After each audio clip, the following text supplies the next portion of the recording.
losers, what's up? I'm Coral. Welcome back to my channel.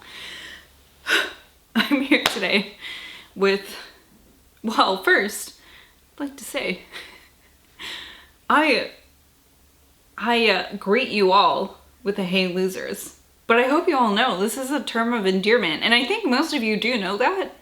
I say this to my child, I say this to my partner, I say this to my friends, my brother, like my most cherished people in my life, and I say this to you, also cherished people in my life. Someone commented and was, I think, offended by it, and so I just would like you to know it is a term of endearment. I don't actually think that you're losers. Most of you probably are not. Maybe some of you are. I don't know. I don't personally know many of you, but so hello losers, welcome back to my channel. I'm here with the books that I finished in the second half of March. And listen, I read so many great books written by really spooky ladies this month. I am really pleased with just like the books that I happened to choose and where they took me and the adventures I had. I read, you know, a couple that weren't so great, but I read a lot of like really excellent books this month, and I'm really excited to tell you all about them. Starting, of course, with the books that I don't have physical copies of because otherwise I forget about them. I would like to tell you very briefly about Ghost Station by S.A. Barnes because this is a book that I'd like to do a more in-depth review about separately. This is a sci-fi horror book. This is, I mean, S.A. Barnes is a pen name, and I'm pretty sure this author has other books, so this isn't like her second book, but I think this is, I will have to look it up, but if I'm remembering correctly, this is her second book under this pen name. The first one being Dead Silence, and I don't want to get into any spoilers in this book, and if I talk about what I really didn't like about that book, it would be a big spoiler. But I feel like there was just this thing that happened that really negated like a whole bunch of what happened in that story. And it was like, why did you do that? Why'd you do that? It felt like a really easy way to get out of storytelling, in my opinion. I guess is like a way to put it really simply. And I think if you read that book, you know what I mean. And if you haven't, it doesn't give you any spoilers. But it really bothered me because I felt like I did like a lot of that book, but then that thing happened and I was like, what are you doing? Why'd you do that? It just like really like almost ruined the book for me. And I know a lot of people like that book. And then I heard about Ghost Station and I was like, well, I love space horror. And I feel like there aren't a lot of books, like hard horror books that are set in space, you know? Like there are sci-fi books with horror elements, like spooky, like things that are like slightly spooky that happen, or like sci-fi books with aliens that, you know, kind of get spooky, but like I want something that is really fucking creepy happening in space. And so when I saw this on NetGalley, I was like, okay, I really hope that this hits the mark, and I think it did for me. This really, like I said, I think I've said it every time I've talked about this book, but I've been really slowly playing through Starfield because I don't have a lot of extra time, and also I flit from video game to video game like a little hummingbird, just tasting nectar from each little video game and then coming back to it, you know, in a couple weeks. And so I've been very slowly playing through it, and this reminds me of like you'd get a mission in Starfield and you'd come to this like science facility on this desolate planet, and you'd pick up like a fucking, I don't know what they call them, like a data disk or fucking something like that, you know, the ones where you pick it up and it like reads it to you, and you would get this storyline, you know, and you'd find the remnants of this. And I was like, oh my god, this is so cool. So I think that's all I'll say about it here. I did like it a lot, but I will be doing like a more in-depth spoiler-free review at some point, hopefully soon. Hopefully I'll film it today if I have time, but I did really like this. All right, next I listened to an audiobook from my library. This is called Bride by Ali Hazelwood. And okay, so I saw the cover. It was like, okay, werewolves. I really love werewolf books. Also said something about vampires. I was like, okay, I've read some vampire stuff recently and I really liked it. And what happened was I did not recognize the author's name. And if I had known, and listen, I'm not saying I didn't like this book, but I inadvertently picked up a shifter romance. And I know what shifter romances are, and I've never read one because I know what they are and I know what they entail. And I read it, I listened to it, and I liked it. But it's definitely, it's a spicier book, not like super kinky or anything like that, but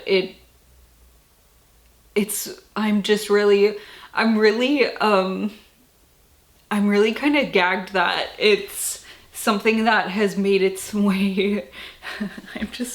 I'm giggling because so many people are going to read this, and knowing the author who writes kind of like contemporary romances, they're going to pick this up and they're going to be reading a shifter romance because they know this author, and this shifter romance is going to make its way into the mainstream. And I think that this is something that like monster romance people read, and that makes me want to laugh so much. I think it's gonna scandalize a lot of people, and that makes me really want to giggle. It's very funny. But I liked this. It was like a nicer, like kind of forced proximity romance novel between a vampire who has to get married to a like werewolf leader guy for the sake of like keeping the peace between these two species and stuff like that. The one thing that didn't make sense to me the entire time I was reading it is like, this like union only has to be for a year. So it's like, I don't know, that just doesn't seem to hold up to me. It's like, if it was for ever, then that seems to me like a solid thing where it's like, well, of course, then everything is enmeshed and their families are enmeshed. They will have, you know, maybe children together and stuff like that. But it's like, oh, well, if they hate each other and they only have to do it for a year and stuff, it's like, well, then why even? I don't know. It's just my mind. But it was like, it felt lower stakes, and it wasn't super like tense or anything like that. And the relationship was nice, and yeah, it was a nice book. And then the other audiobook I listened to was Midnight on Beacon Street by Emily Ruth Verona. This was, I guess, a horror book. I don't know. I guess this is a horror book because they talk about slasher movies, and there is talk of somebody who has been breaking into homes in this city. And there is the main character, Amy, is a babysitter. I just listened to this yesterday, it was really short. I listened to it like in one day. And Amy has like a lot of anxiety, but God, it's like there's a lot of character work in this, which I appreciated, but nothing happens until the last. I was looking at this and it's like, oh, all of a sudden it's like, I've been listening to this for like 4 hours and nothing has happened. How could this be, you know? And I listened to my audiobooks very sped up. I listened to them at 2 times most of the time, because otherwise it sounds like people are talking. fucking like this, and I just can't fucking do it, right? So I listened to them very sped up. So I've been listening to this for like 4 fucking hours and nothing has happened. And I look and it's like 90% done or something like that. I was pulling weeds in my front yard and I was like, what the fuck? Like, I thought, what is this? And then finally it's like in the last like 30 minutes of the audiobook, the thing happens. So I really don't know, how to tell you how I felt about it, because I feel like the characters were fleshed out well, but I feel like there was not enough going on to, like, if I had bought a physical copy of this book, I would be very disappointed. But since I got it from the library, it's like, okay, I guess, you know, I can return it and I don't have really regrets about, since it was short, it was like, okay, I guess. I don't feel like my time was really wasted, but it's not a book that I'm going to pick up buy a physical copy of, unfortunately. It takes place in the 90s. The character has panic attacks, which is relatable. She's a babysitter, which is relatable. That's something that I did for, years when I was a teenager. I loved babysitting. But I don't know. That's it, right? Okay. So that's that book. A book I did really love, though. Number 1 Fan by Meg Elison. This is like, this is a thriller that just, unlike Midnight on Beacon Street, this book starts and like literally does not fucking stop.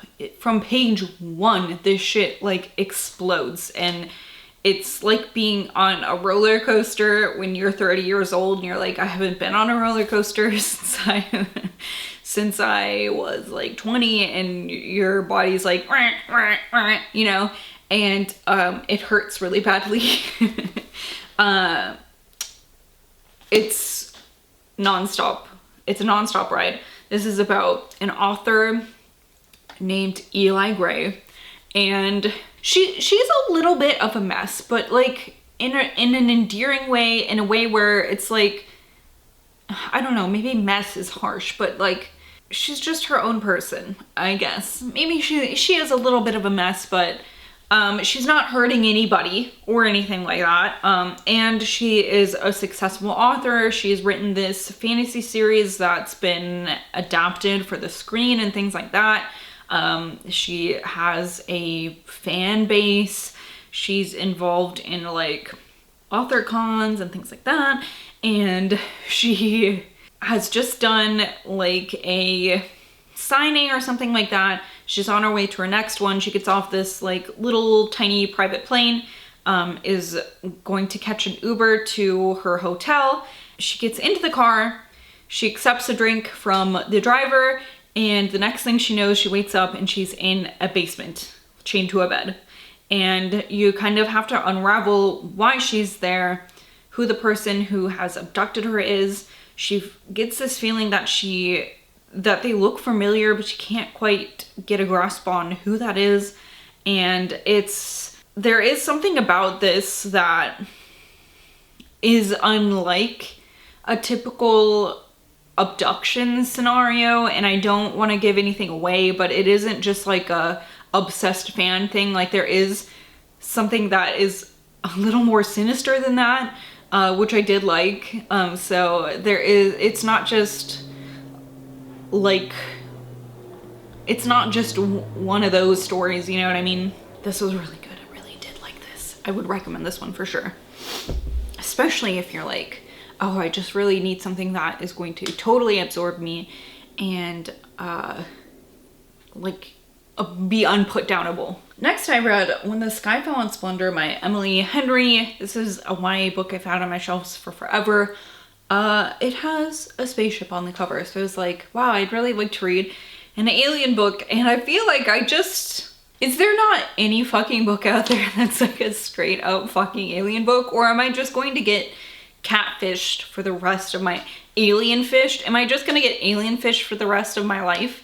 This is a book about a group of friends, teenagers, who see this like thing and touch it, and then get these strange abilities. And so it's kind of like a E.T. story where, well, it's not really an E.T. story. It almost reminds me, I don't know, actually. When I think about all the comparisons I'm about to make, it's not quite like any of those. I don't know. I don't know really what to tell you without giving too much of the plot away, but they get these abilities, and it seems like everyone in their friend group they manifest differently for each of them, and they're not really sure what to do about it or how to use it. They're not really sure if they can trust the adults around them. I feel like the setting was really interesting in this because it takes place in like a economically depressed small Midwestern town where there was, I believe, a steel mill where there had been an accident, and now the steel mill is shut down. And since that was the source of employment for many of the families there, it's like now, not only did this tragic accident happen where a lot of people had family members who are working there and now have been injured or killed, now also they are out of a job, and there is the person who caused that accident, and he's kind of a pariah, and that plays into the story. So I thought that was interesting. I did like the friend group in this. I thought that they were, the like characterization was really good, which I thought was interesting because looking at like the reviews of this, I think it was the opposite for me, where a lot of people are like, oh, these characters sucked. I liked the plot, but the characters sucked. But I really felt the opposite, where the characters are what got me through the book. I thought that the plot sucked, maybe because I was expecting something and it ended up like not being something that I wanted it to be. I feel like they were all their own people. It's kind of, I think there's maybe like I think there's 5 people, 5 kids. Just kidding, there's 6. They all feel like, you know, they could be real kids. So, I don't know. So, it's like parts of this I liked, but I was real disappointed in the end. And it's like, I don't even really understand how this break from where we started to how we got there happened. Like, how did they pull this switch on me? Because it was this one thing and then all of a sudden it was not. And it's like, how did you do that to me? How did you trick me? And there was no acknowledgement that all of a sudden it was not this thing that it was supposed to be. I don't get it. So that was highly disappointing for me. All right, next I would like to talk about a book I was so nervous about not liking. This is The Return by Rachel Harrison. Oh boy. I really liked this a lot.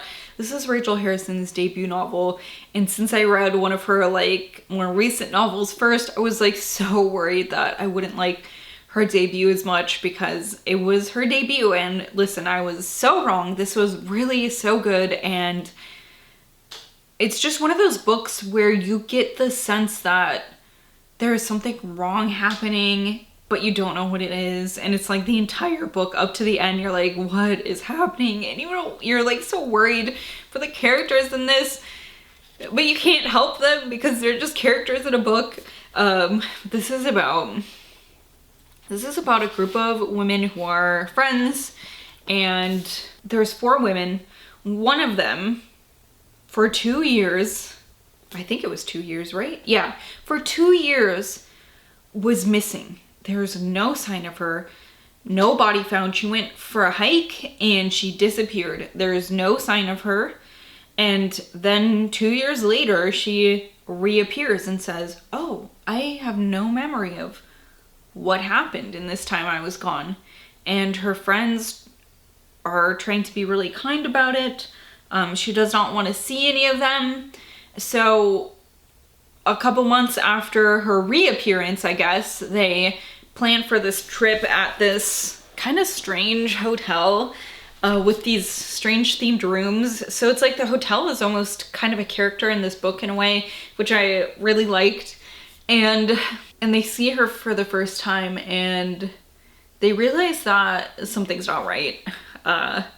And they spend the rest of the book trying to figure out what's really going on with their friend. And it's just a really sense, and then like things in the hotel are going wrong. So it's this sense of unease throughout the whole book. The tension is so great. I really love Rachel Harrison's character work. I think she does that really well, and I can't wait. Oh, I can't wait until I'm buying books again, because I'm gonna buy all of her fucking books. I'm gonna buy all of them. I'm gonna buy them all. All right, next, a book that disappointed me. This is The Handyman Method by Nick Cutter and Andrew F. Sullivan. Okay, so this is a book. This is a book about a family who is dealing with some shit, and they're like, you know what would make this all better if we decided to cause a lot more stress to ourselves by buying a new home and moving. So it's like that haunted house trope almost, right? So they do that, and it's supposed to be a new home, but when they move in, there's just things that weren't done that were supposed to. There's like repairs that need to be made right away. And the husband's like, I'm not a good repairman. But the contractor is kind of a slippery guy, or not the contractor, but the realtor, I guess. He's kind of slippery and scummy.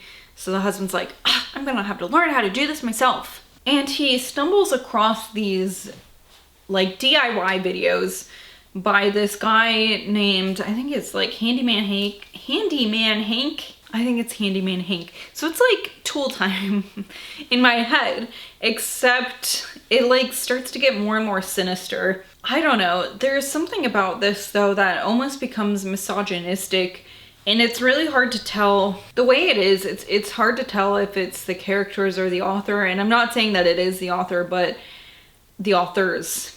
But something about it just like really gave me the ick. It just gets kind of icky. And then there's this other thing that comes into play. So if it was just the evil tool time, it'd be like, okay, like that's the thing that we need to deal with in this book, right? The evil tool time, that is the, I guess, antagonist in this story, or the thing we need to overcome in this story. But then there's also this thing which I don't want to talk about, because I feel like that might get into spoiler territory. But then this other thing comes up. I felt like the authors really needed to decide between these two things to make it a cohesive story, because when you're dealing with both of those, it just seems goofy and weird.